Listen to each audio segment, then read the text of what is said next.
Okay, welcome back to The Wheel Breakers. This is a Game of Thrones podcast brought to you by The Real World, entertherealworld.com. Two E's in there. Mike Thomas didn't think through the pun implications. Well, he was only thinking about the pun, not like SEO optimization and stuff. Mike, is there any truth to the rumours that you are included in the Porzingis deal and you are being dealt out of New York? A joke that will play in 2 months' time. I can tell you, as someone who's been going to the Knicks games by twice this year, that I am far more disappointed by the loss of Tim Hardaway Jr. Of course. I never got to see Porzingis play, as far as I can recall. Yeah. Well, this is not Madison Square Garden. This is Westeros, I guess. What a transition. Thank you. Seamless. So this is season 4, and it's kind of the end of an era in a lot of ways. Not to just completely cannibalize our conversation, but it kind of comes off the wheels a little bit after this one, which is ironic, because Dany wants to break the wheel, and this is the Wheel Breakers. What I would say is, 1, that is not ironic. 2, that's fair. It's at best amusing. Yep. 3, I think of it as the transition season.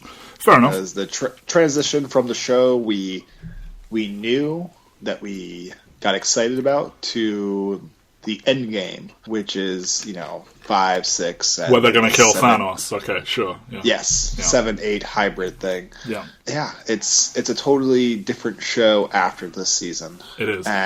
But this season's also definitely not like the first 3 seasons. No. And so it's that weird I still think it's season. good, but I think this is a definite sort of turning point and, as you say, transition. You can kind of see where they're going to go wrong in this season. I mean, they're going to go wrong in future seasons in this season. But also, some things get better. Some storylines get better. I think, Sansa being a more active character. Making possibly her first decision in the entire show. Yeah. That wasn't betraying her entire family. This season, Joffrey's poisoned very early on at his wedding to Marjorie Tyrell. Tyrion's arrested, put on trial despite his innocence. Some stuff happens, he is eventually sentenced to die, but Jaime frees him. But before he flees Westeros forever, he murders Tywin. Meanwhile, up north, the Night's Watch narrowly fend off Mance Rayder's assault on the wall thanks to Stannis Baratheon and his newly hired army. And over in Essos, Daenerys takes Meereen, the largest of the slave cities, but she finds that ruling it is more complicated than taking it. That was the most painfully sort of milquetoast summary of what happens this season. I'm picturing a really cliche commercial trailer voiceover for that last line. Dany has taken over Meereen, but she's found that ruling it not as easy as conquering it. Yeah, there you go. That's why people come here for this kind of excellent voiceover work. We don't have that many new characters after being completely bombarded with them in the last 2 seasons, to the point that we didn't even cover all of them. But literally, you've got a recast version of Daario Naharis and the Mountain, the third Mountain at this point, the one that sticks. A guy called Hizdar, who is in Essos, is in Meereen, and he is not... Right, that guy. Yeah, he's not even going to be important until next season, I think. We won't mention him next season, that's how unimportant he is. Indeed. A Three-Eyed Raven appears in the flesh. And the first actor to play him. Yes. Yes.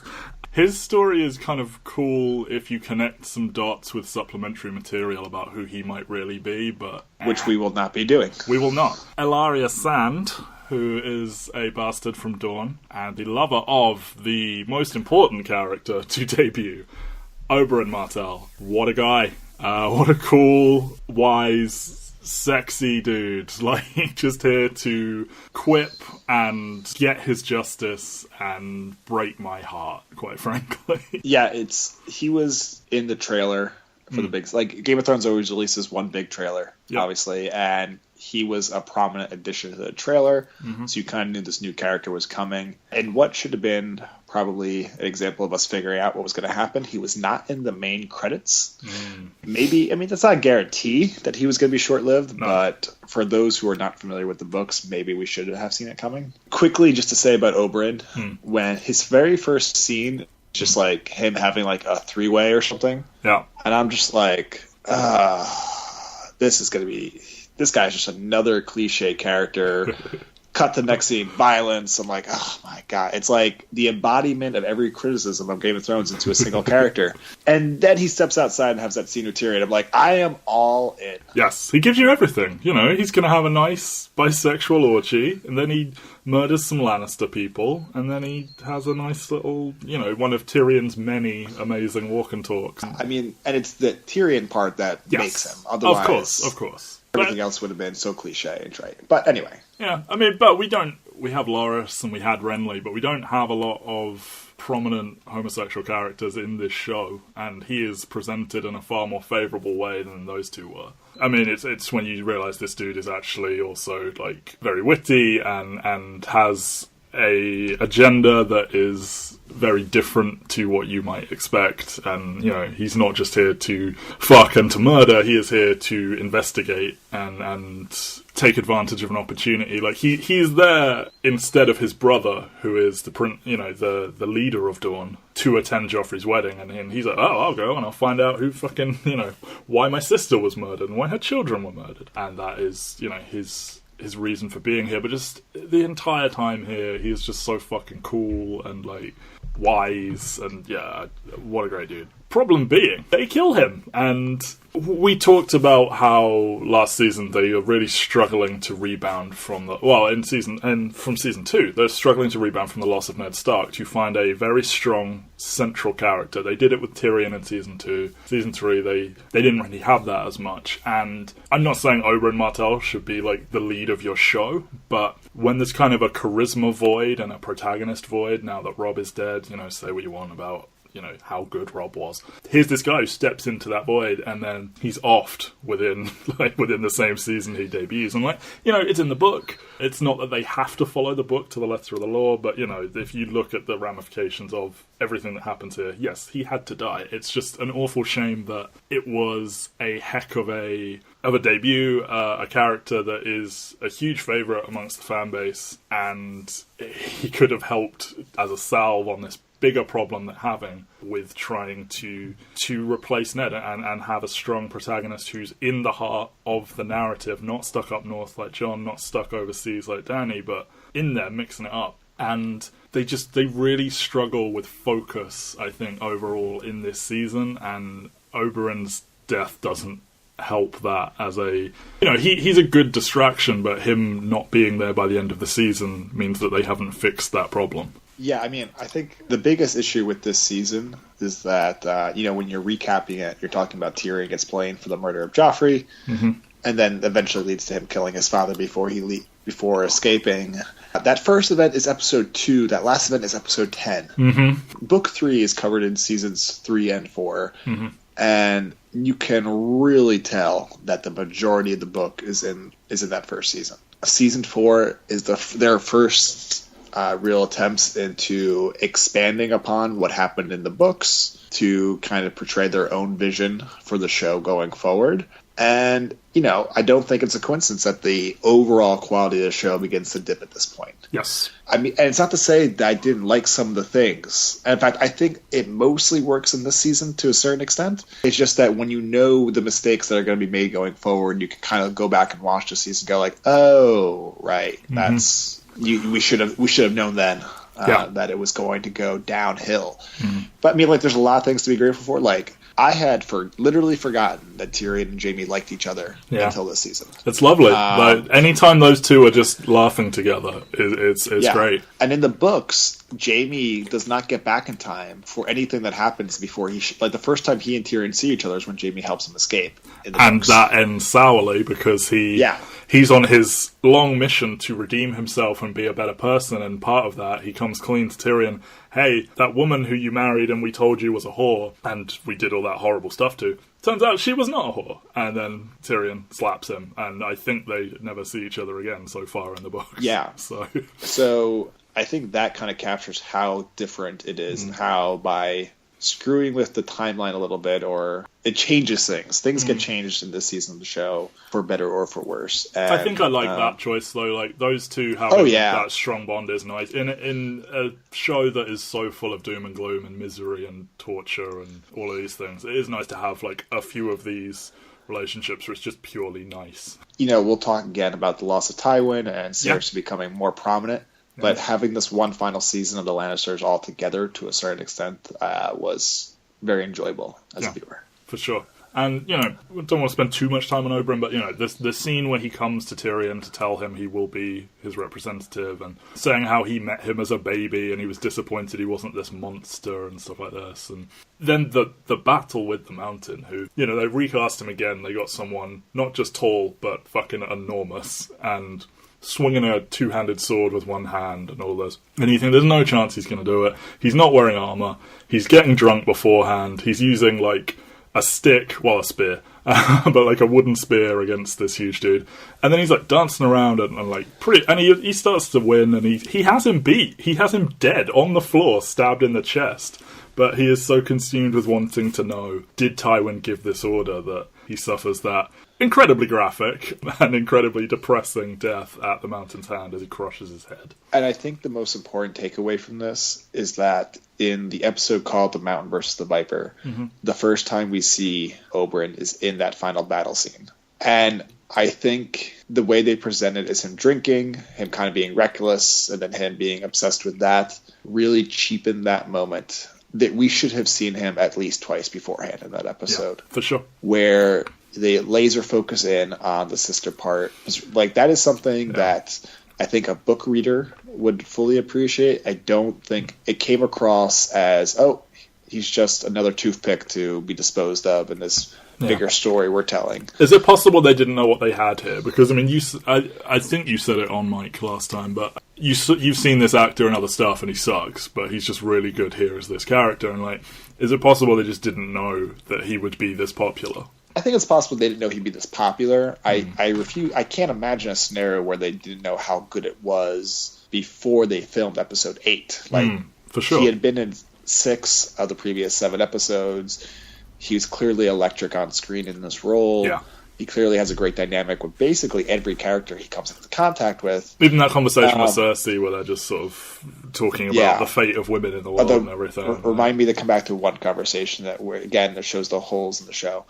And I can't imagine they didn't realize that. No. Because even his death in the books is a big deal. That's where people in the books start giving up on the idea that there was a happy ending ever coming.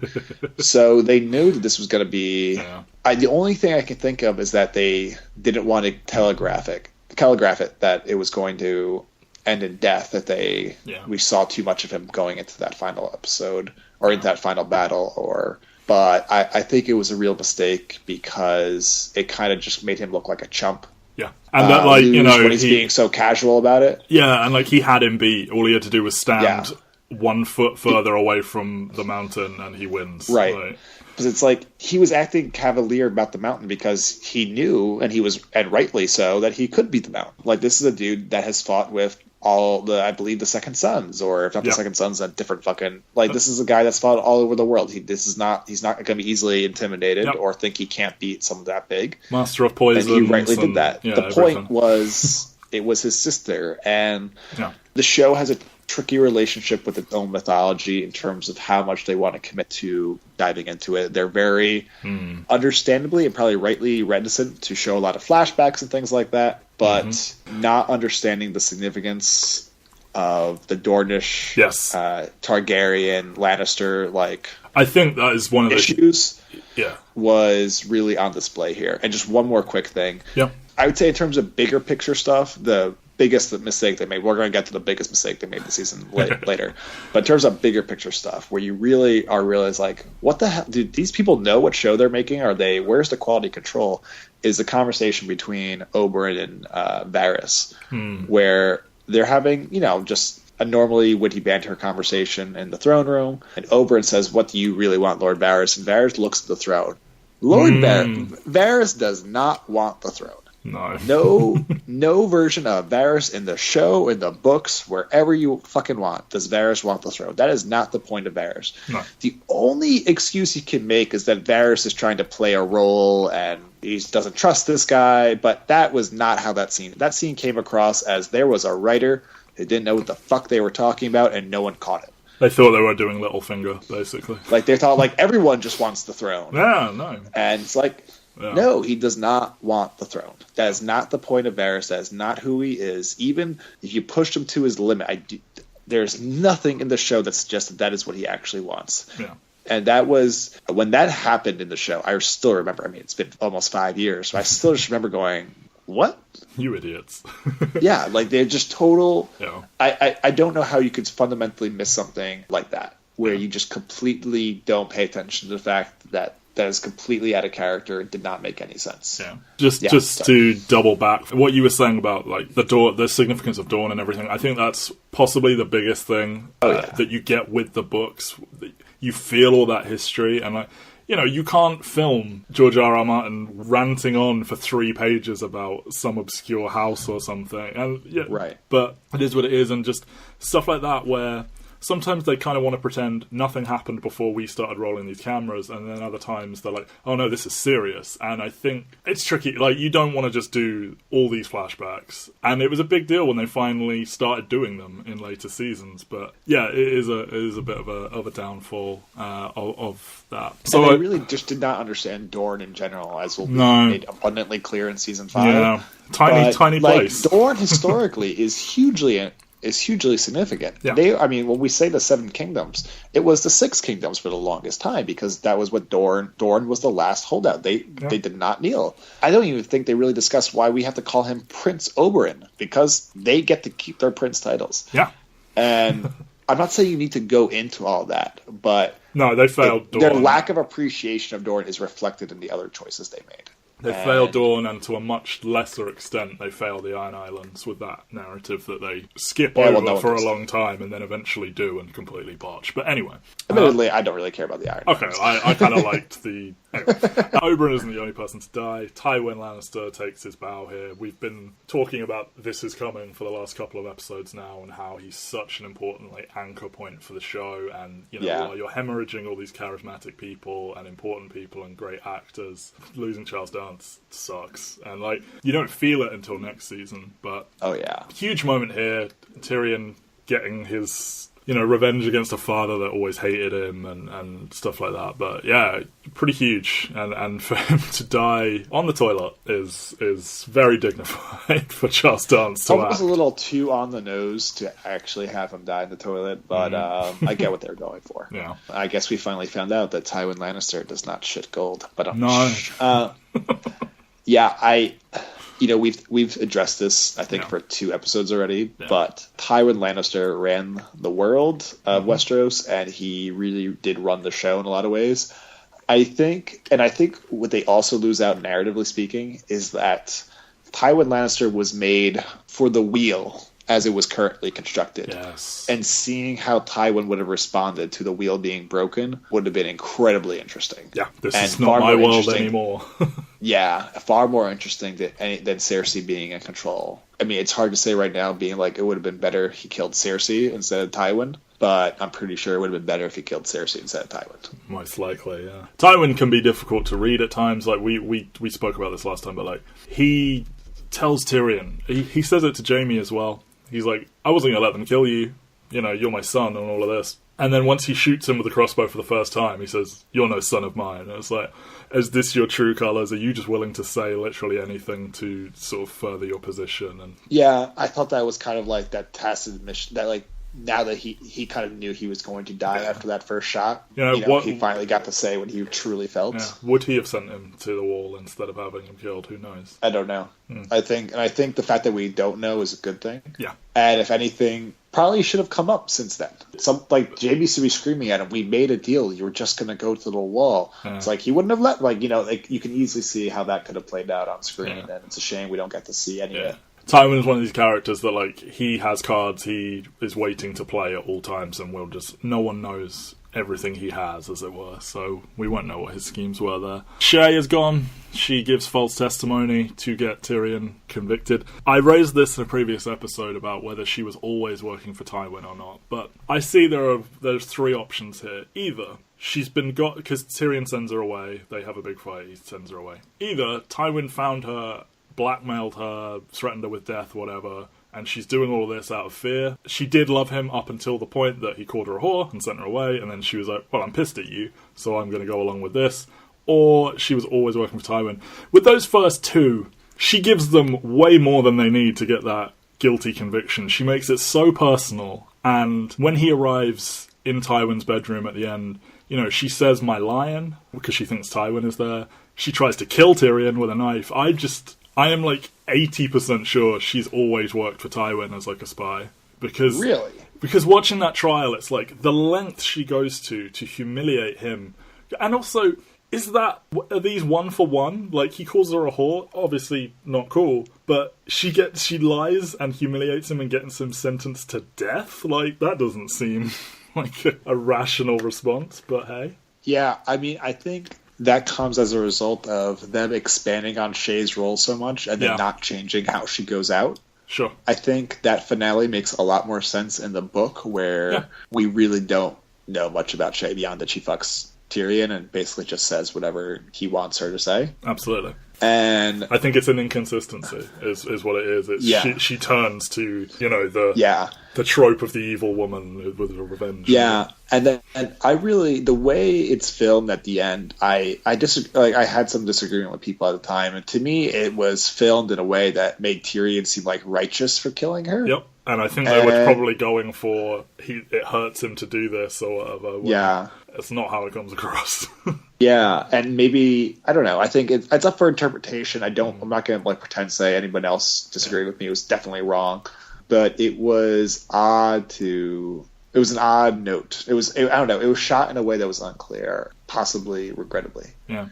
So we're still in the lack of focus, the sort of struggling to anchor to things. We lose Ygritte this season, obviously not as big of a character as these other ones, but she made Jon more interesting and people liked that relationship, but, you know, it's not as big of a one, but when you add it to all these others, it kind of feel that. Speaking of Jon, his little skirmish up to Craster's Keep to kill all the mutineers, that really just smacks of we don't know what to do with him between episodes 1 and 9, so I guess he can go do this, and it's like, it's not terrible, but it just it doesn't feel as essential as everything else happening. Yeah, I mean, I think you said it all. Yeah. I mean, I think it was one of the most blatant examples of we need to give him a mini side adventure before the big battle comes, and it was a consequence of them stretching this book out so much. For sure. Daenerys' story becomes a lot less active and a lot more passive. Like, she's taken Meereen, and then she's just the little people problems, you know? It's not exciting in the way that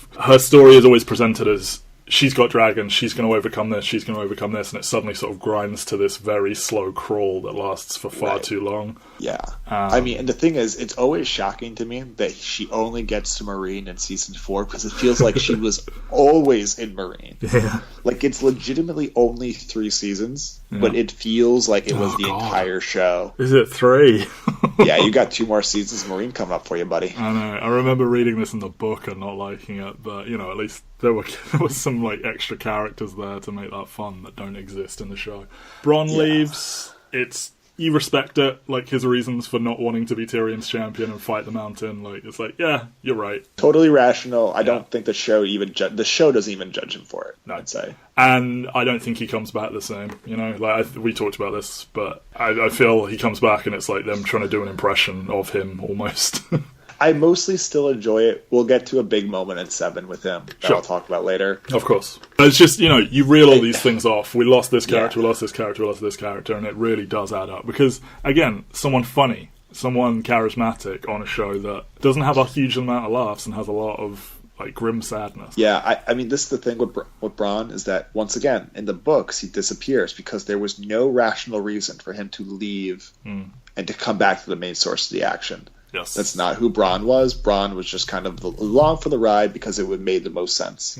And then they keep stretching out. And they just become a little self-aware. They didn't want to give up the character, which I understand. Yeah. And I think at least in 6 and 7, they held off on using him too much. Yeah. Tyrion says that line to him about, you and my sister would probably get on better than you realise. Something to that effect. That's cute because the actors that play Cersei and Bronn used to go out and they hate each other and they refuse to do any scenes together in Game of Thrones. Cute. Yeah, I think they are forced to, and Tyrion finally sees them all again, and they're like, here's a White Walker, or something. I think they have one there. No, Bronn jumps off screen right away with... excellent. Yeah. Very mature of both of them. Okay, we also lose one more character, but we're going to move this straight straight into the next point. We lose Joffrey. A vilified character. Everyone hates Joffrey. He's a complete prick. He is arguably at his absolute worst in his death episode. But it is another big sort of driving force of the show in those early seasons. It's who is going to finally kill... we want a Stark to kill Joffrey. We want Sansa to kill Joffrey. Someone like that. And instead we get the Purple Wedding. And it kind of deflates him and it just pulls another thing away. But let's talk about this Purple Wedding in general, because they've trained us now. Big characters die in episode 8 or 9. And then episode 2, they kill the biggest villain in the show, and he just sort of just chokes to death at his wedding right at the end, surrounded by people that want him dead. Yeah, like, what did you think about this kind of breaking up the formula and doing it this early? It was kind of a welcome change, or kind of a fortunate change forced them by splitting up this book into 2. Yeah. I mean, does he die at the end of a book? No, he dies in terms of pacing, he dies, the Red Wedding's about maybe 2/3 of the way through the book, and this happens a few chapters later. Yeah. Like, it's pretty similar in terms of pacing. It's like Oberyn shows up right around the time he shows up in the show. He's just not in the book that much. Yeah. I think as an episode, it's really interesting just because they knew how unpopular Stannis and Ramsay had gotten in season 3. So they decide to hide their first appearance in this season, in this episode, when they know everyone will only care about the Purple Wedding. So like the first half of the episode, you're going back and forth between King's Landing, then Ramsay and Stannis, and then the last half hour is all the Purple Wedding. I don't know. I thought that was a very interesting episode construction. They kind of knew what they were doing there. I didn't think about that, but that's a very good point. Yeah, and then Ramsay only appears twice more this season. Yeah. They really kept him hidden. As an episode, I mean, largely as like a sequence of the Purple Wedding, I think it's arguably the show at its best. Yeah. It's a bunch of characters we are invested in for one reason or another, interacting, having good conversations, mixing a good bit of mythology with the show. Everyone's acting in character. There's no like moments where you're like, that character wouldn't do that. Mm-hmm. You got like Tywin and Olenna, you've got Loras and Oberyn sort of making eyes at each other. Loras gets that one quip in on Jaime when he's like, you'll never marry her. He's like, neither will you. You got Oberyn and Elia talking to... Ilaria, talking to Tywin and Cersei, and such a good conversation, that one. And then, the Olenna Tyrell and Tywin's always good. Yeah, it's a shame they didn't get more. I know. And, it all kind of wonderfully builds... And you don't know what's going to come. No, you kind of just get 10 straight minutes of Joffrey just being such a prick. And something has to happen, right?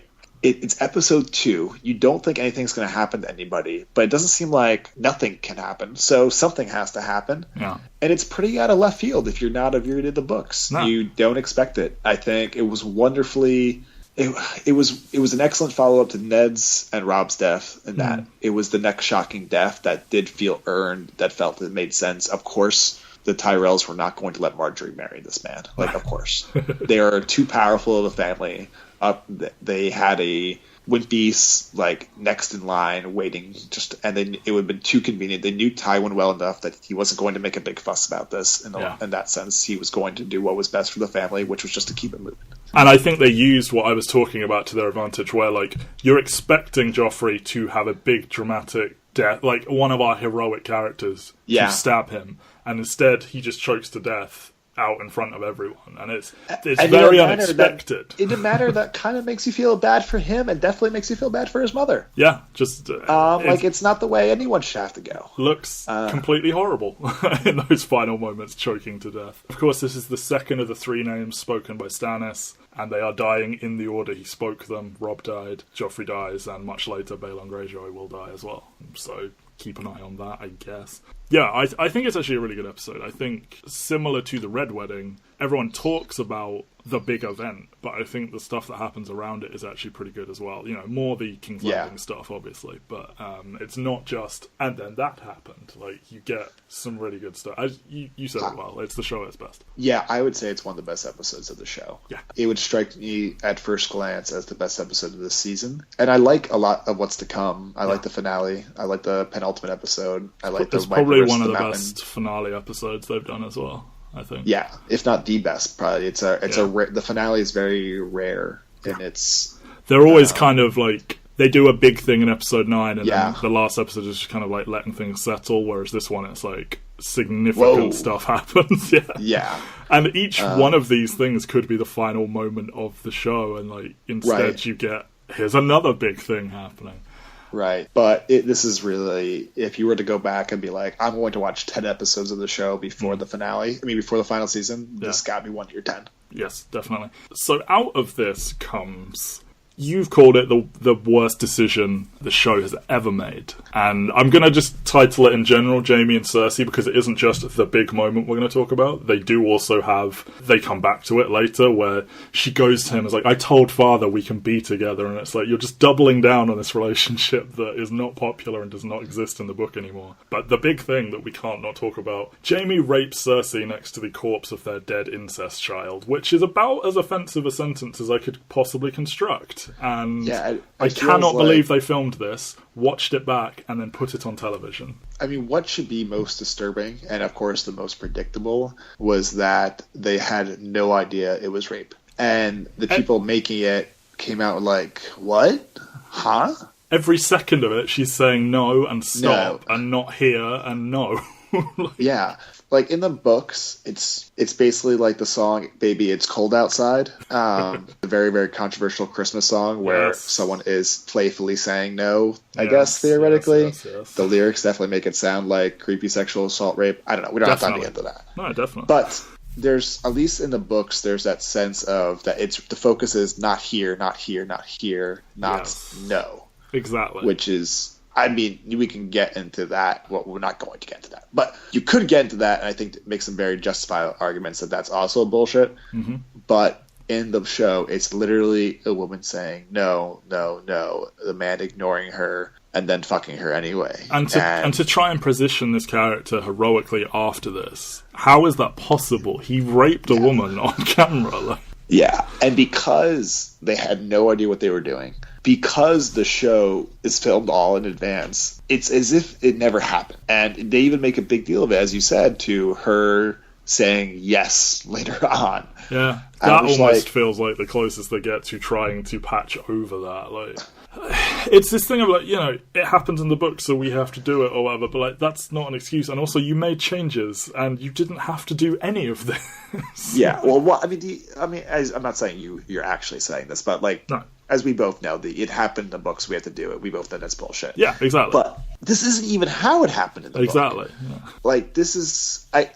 Honestly, like, this is going to sound it's going to sound cliche for two dudes to say this, but this is like what happens when you don't have enough women with control of the content on screen dealing with something like this. No, I can't imagine if it was a team of women making the scene, which sometimes, like, they do have female directors, they do have female writers on the show. I can't imagine would have played out this way. No. That's what I'm saying. Like, it's stunning how many levels this would have had to have gone to make it from a page to the screen. Like, this would have had to been signed off by so many people, looked at so many times, edited, shot on, you know, multiple takes, edited, looked at by censors and stuff. And they got away with it. Like, how did this happen? It's staggering to me.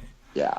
And, you know, in the book, he kind of goes away from this relationship with her. Like, when she sends for him much later to be her, like, trial by combat champion, he throws the letter in the fire. And, like, he doesn't even tell her no. Yeah. He just says, and maybe he throws it in the fire, and then it turns out, actually, it's because he's just going to go straight to her. But it doesn't come across that way at all. He kind of has seen her for who she is, as it were, and it really bothers me how much they return to this as a genuine, like, loving bond that they have. And I don't know if it's just because it's how we know of them when we meet them. It's like, oh, they're the incest couple, that they feel they have to come back to it as like a trope of Game of Thrones or something. But this in particular is, I can't, and we're not talking about it anymore, I feel like, and it feels like we still should be talking about this. I mean, I think very simply is they didn't think they were doing that, and they just decided it was better not to address it whatsoever. Which is, Yeah.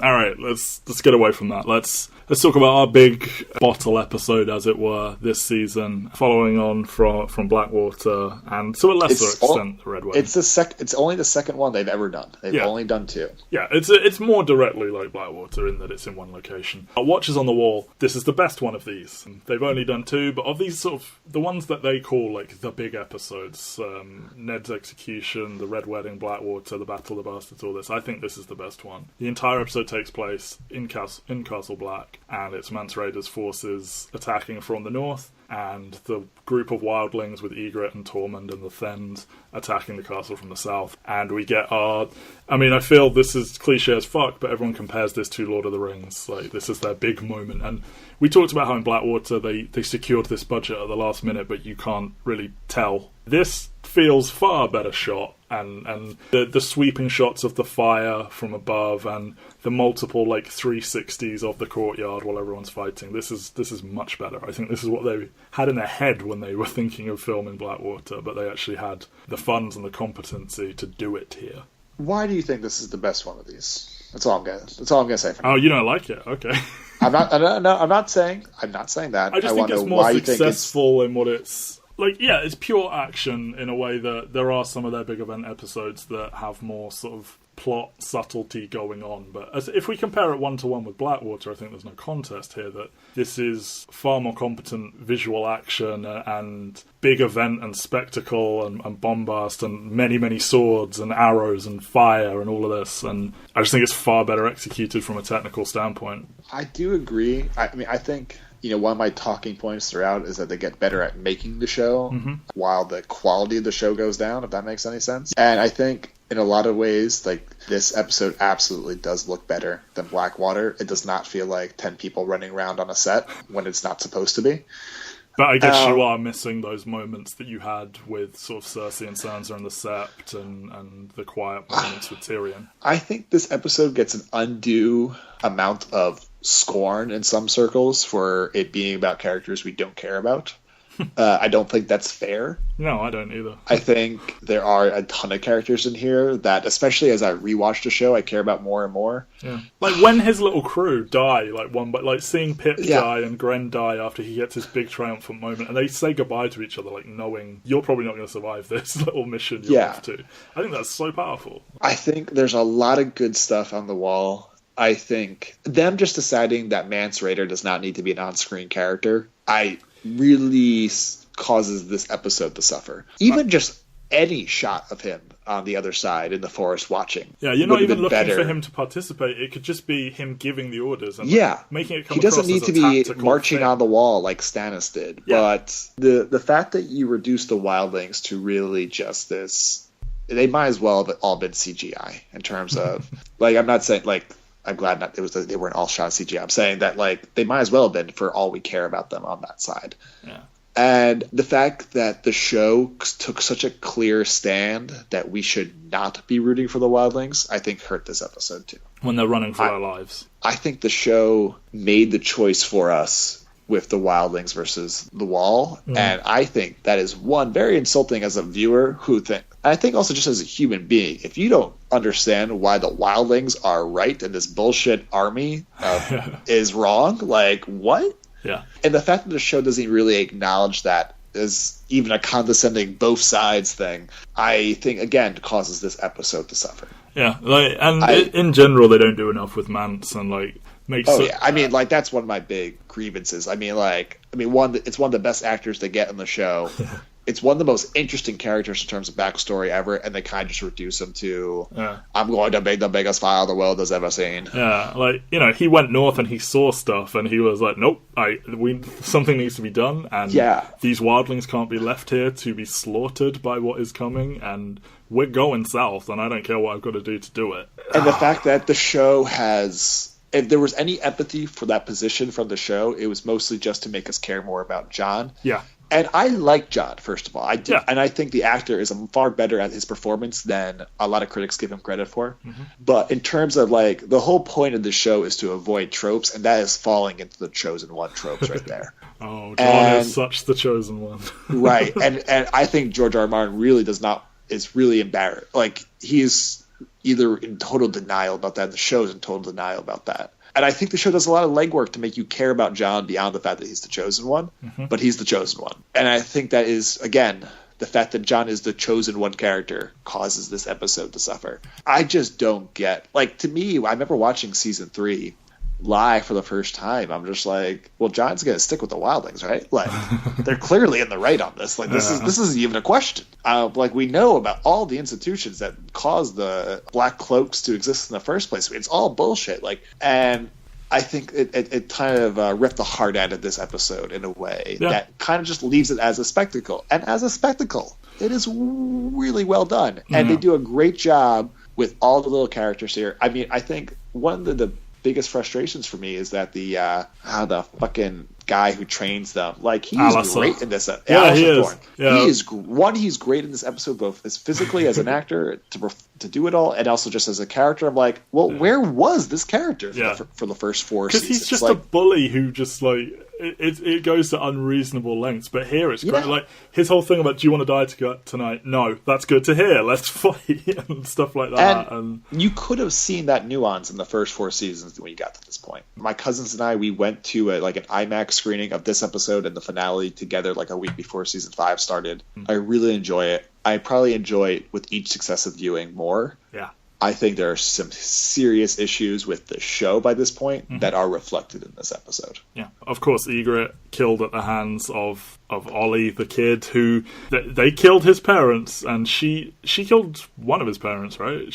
Yeah, I think she shot his dad or whatever. And just that tragedy of, like, you know, they come face to face. She's like one-shotting everyone as she inevitably finds her way towards Jon. They share that look. And then arguably rightfully killed by Ollie, and Jon isn't mad at Ollie about it, and I think I think that's well done. I think that's well done. I mean, I felt like almost all of Blackwater was like that situation, and it was only a very small part of this episode. Yeah, and I kind of liked how Ygritte was and even Jon to a certain extent should have been just small parts of this whole thing. Yeah, but I think this is where they really start going all in on Jon being the chosen one. Yeah. And it's just not as interesting. Yeah, like, he arrives down and suddenly the tide is turned. And you don't even really see how they win. They just win, really. And, like, listen, I think they've been very reticent to go make the sword fighting look too dramatic, which I think is a choice you can make. But then they're trying to convince you, like, Jon's, like, one of the greatest swordsmen in the world now. And I'm like, what? Based on what? Well, he beat a guy with a hammer. He doesn't beat Carl, the cutthroat guy at Crestus Keep. Like, he gets stabbed from behind or whatever. And, you know, he beats this guy with a hammer. But, yeah, we do keep returning to this idea that Jon is the one. And for a minute, it looks like Ygritte's going to save him. And again, you could make the story then that these myths just take on... whatever. Yeah, like Rob, you know what I'm trying to say. Rob and his wolf eat people and stuff like this. Yeah, of course. But the show seems to really believe it at times. So I can't really... All we need to do is get Kit Harington to go and just take months and months of sword fighting lessons and just become a legit swordsman. Obviously. So let's close this out with... Well, we'll get to our miscellaneous after this, but I don't know if this is the best ongoing plot line of this season, but just some of the best stuff here is the journey of the Hound, Arya, and Brienne of Tarth. And Podrick's there too. And Pod. Yeah, okay, Pod. Pod is fun for a bit. Pod is fun. Yes. Pod is fine. He's fine. Don't hate on Pod. I don't hate on him. It's just the meat here is these three. But Arya and the Hound gradually bonding. Like, she's his prisoner and he won't let her have her own horse and things like this. And it just gradually... It isn't done in a sort of cliche way where he's, like, warming to her and starts being nice. Like, he does always revert back to insulting her and telling her everything she believes in is bollocks. And, like, you know, Syrio Forel, like, you know, the greatest swordsman that ever lived, died and he didn't even have a sword and all of this. But the way they do it, I think, is great, with him sort of, without possibly even knowing he's doing it, like, training her or mentoring her, and, you know, he gives her her own horse eventually, and, like, he is vulnerable with her for that moment when she's telling her about, it's not the pain of the fire, it was his brother that did it to him. And it's just a really good pairing, and, like, seeing these guys just sort of walk around Westeros murdering and getting into these fights. And, you know, there's some bad stuff, like, you know, he kills that farmer He doesn't kill him. Oh no, he sorry. Just, like, he robs him and then we leaves see him that for they dead. died of like the cold. Of course, a couple seasons sorry. later. But you know, we get these moments as well. It's not all sunshine and rainbows. But I love like when they reach the Eyrie and find out Lysa's dead, and Arya just bursts out laughing. The Hound he's traipsed her up to River Run. He's traipsed her over to the Eyrie, and he is still not getting his fucking money for Arya as his hostage. So I just really like those two as a pairing, and oh yeah. You know, it didn't outstay its welcome. I don't know if I would have wanted much more of it, but it's just well done. It probably got out just in time. Yeah, probably. And they do it with one of the best action scenes in the whole show. The Hound versus Brienne is a great fight, I think. I think in the alternate vision of this world that Bianoff and Weiss, I'm not correcting that pronunciation, I think this is kind of the pinnacle of their vision of the show, is these two people stumbling upon each other, getting into a fight for really no good reason. Nope. Emphasis on the stumbling upon each other. Yeah. This, the size of Westeros. The size of the United States.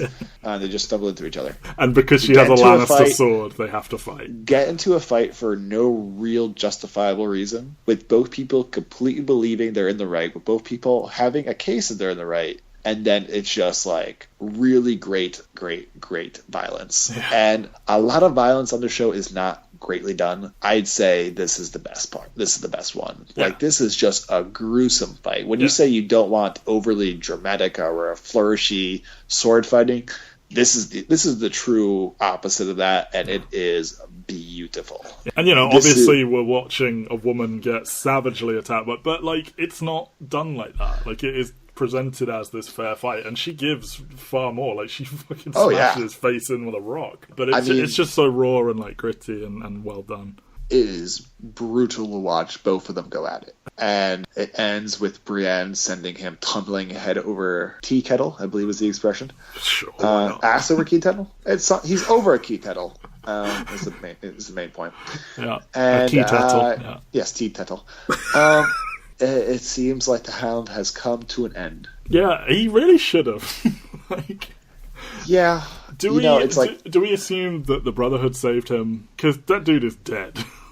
There was a hint in the books that he goes out slightly differently in the books. Because for a while, someone's parading around wearing his helmet, but it turns out it's not him. But we assume it is. But But there's also when Brienne and Pod go to this weird church thing. I don't know.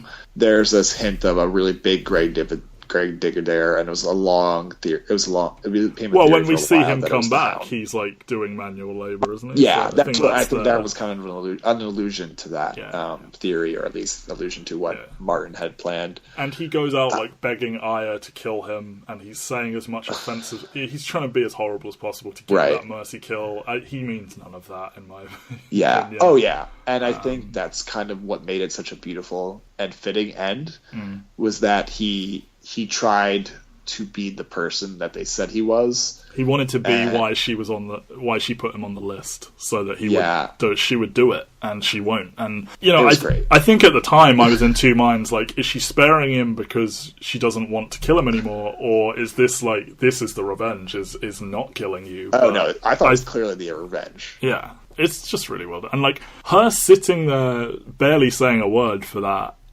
She's really good there. Like, I don't want to say she's like one of the best actors on the show, but she has some really strong moments. I think they give her a lot of crowd-pleasing dialogue. Yeah, for sure. She also steps up when she needs to step up. Yes, that's a fair way of saying it. It's great. It would have been a perfect end for the Hound. And that's not to say that I was entirely opposed to the idea of him coming back. We'll get into, especially in season 7. Yeah, we get a lot of people that leave the show, and I think they don't necessarily come back as strong as they were before. Yeah, I think I did not feel that way in season 6. I thought he was great in how he was used in season 6. Sure. And then there's just kind of like this ordinariness to him in season 7. And I'm just like, oh, you're just another dude. Yeah. So we'll get into that later on. But at the time, I mean, Rory McCann gives one of the best performances on the show. Yeah. I don't care how much better written he is in terms of, I mean, like, he's literally half his face is burned off. Like, he's the embodiment of the show, literally. But I think it's no question that he gives one of the best performances on the show. Yeah. One of the most unheralded performances on the show. And I want to see him in more things. Like, Brienne gets to do a lot of things, it seems like. I want to see Roy McCann in more things. Yeah. I think I didn't appreciate how good he was when I was watching this show through for like the very first time. And it's on rewatches. I'm like, he is really good, and like I miss this character and the performance. And that's part of the reason why like I'm okay with him coming back, is that I did miss him quite a bit. Yeah. I thought that, again, since he is giving one of the better performances on a show that sometimes does not have those great performances to lean on, it's kind of just good to have him back. Yeah. Okay. Do you have a small list of like extra little things you want to mop up? I have a few, but if you want to throw one out. Christopher Hivju is really great as Tormund. Him covered in arrows at the end, and John just it's over. I think they just managed to avoid him jumping the shark as the show goes on, but I guess final judgment on that will come in the final season. I think it's fairly significant that Varys leaves King's Landing in terms of also contributing to the show no longer being the show that we knew. Yeah. I do like the little, he's turning to leave the ship, and then when he realises, oh, Tywin's dead, fuck this, I'm out of here. I think that's a good moment, but at what cost? Yeah, I think the continuation of Janice Lynch's character is fantastic. You're needed down below, yes, of course, off I go then. I think for the little runt character that he is, he does a really great job with it. He does. And should be praised for it. Mance Rayder's great in his one episode. He only gets to do one more. It's very annoying, but he's great. I think he's one of the better actors on the show. I think he's definitely one of the best actors on the show. I think Qyburn kind of slowly creeping his way higher up the ranks is really fantastic in the way they do it. From saving Jaime to playing around. Yeah, Rob saved him early in season 3. And then because of that, he was able to save Jaime. Because of that, he was able to get in Cersei. I think it's a really good thing on the margins that I'm guessing most people who watch the show don't even know. And I'm fine with that because he's not important enough for it to matter either way. No. Mark Gatiss shows up. I like Davos's little speech to the Iron Bank. Yes. I think, as you said, it would have been more effective if Stannis literally just showed up out of nowhere. By the way, those two waves of horses just funneling into the forest from both sides. That aerial shot is amazing. Oh yeah, and you don't even realize who they're there for. I mean, they're probably flying his banner, and you probably could have seen it. But until you see Stannis and Davos rock up, it's like, oh shit, okay. Yeah, I love the confusion of that. I'm not knowing what the hell's going on. I think it would have been better. I think what you could have done with Stannis is episode 1, they see him trying to convince them for the money, and then we don't see him again until that final scene. Yeah. And then that would have really set a nice stage for a great final season of Stannis, which we'll get into next episode. Yeah, we will. Yeah, other than that, in a lot of ways, this is one of my favorite seasons. Yeah. In a lot of ways, though, especially when you dissect it, you can kind of see... Yeah, you can see where it's starting to come apart. I mean, I know it's such a small scene, and it can be edited out in a second, but that fucking Varys look to the throne, I'm just like, you don't even know what show you're making anymore. No. Grey Worm and Missandei are adorable. Sure. It's just nice. Littlefinger is the creepiest little fuck, telling Sansa, your mother was, I loved your mother, and then, you're more beautiful than she ever was, and then trying to kill... It's oh, dude, you are... We always knew you were the worst, but this is terrible. Theon refusing to leave when his sister comes to rescue him, and then being forced to, go be Theon again to take a castle for Ramsay. Again, if Theon was a character we gave a shit about, this might all be big stuff, but... Alfie Allen tries so hard. He tries so hard. He just doesn't have it. Yeah. It's a shame. Bronn and Jaime training together, that's a fun scene, but it doesn't really go anywhere. They will revisit that pairing, obviously. Oberyn is the first person to... I mentioned this, every time we've heard about Ned's sister and Robert and Rhaegar, it's presented from Robert's point of view of, he stole her, and this was the woman I loved. And Oberyn's the first person to... He phrases it as Rhaegar left his wife for Lyanna Stark. And, it's not a huge deal, but given the long-term, guessing at Jon's true parentage and all of that, it played into that quite nicely of okay, maybe this wasn't what we thought it was. I don't know. It was a very small moment, but I like that. Bran, in theory, has a huge moment, but he's just so boring that, he meets the children of the forest and he meets the three-eyed raven and... We see him starting to abuse his powers with Hodor, like he kills someone and then... We really don't need to mention Brienne I know, until the final moments of season 7. I know. No, I'm not complaining. I'm just saying, that's my comment on Brienne, is Yeah. that, I mean, besides a very self-righteous rant about Benjen Stark that will be coming your way in episode 7, he just doesn't warrant mentioning. He's just boring. And they fucking write him out for a whole season, and everyone just rejoiced. We get more horrible treatment of women at Crestus Keep, with them, you know, like, literally using rape as background noise. Yes, indeed. The White Walkers, they take a baby to their little headquarters, and sure, I remember this. It's not really a big deal, but I vividly remember at the time that this aired that like people who read the books were like pissed that this was the showrunners using information that they had that the people who read the books didn't, with where he's going with the White Walkers, because we don't know dick about the White Walkers in the books, really. Like, they exist, but we don't know anything about what they can do, what their plan is or anything. And this, you know, it's a tiny moment. They turn a baby into a White Walker, but you know, the White Walkers will become a bigger part of this show, and it looks, for better or worse, like they're going to be like almost the entire last season of the show. But I don't know, I may be misremembering it, but I remember this being like a big thing at the time, that like, oh, where's this come from? Yeah, I never really got to experience that dynamic with the book readers versus the show. I feel I saw some complaints, but anyway, yeah, that will build.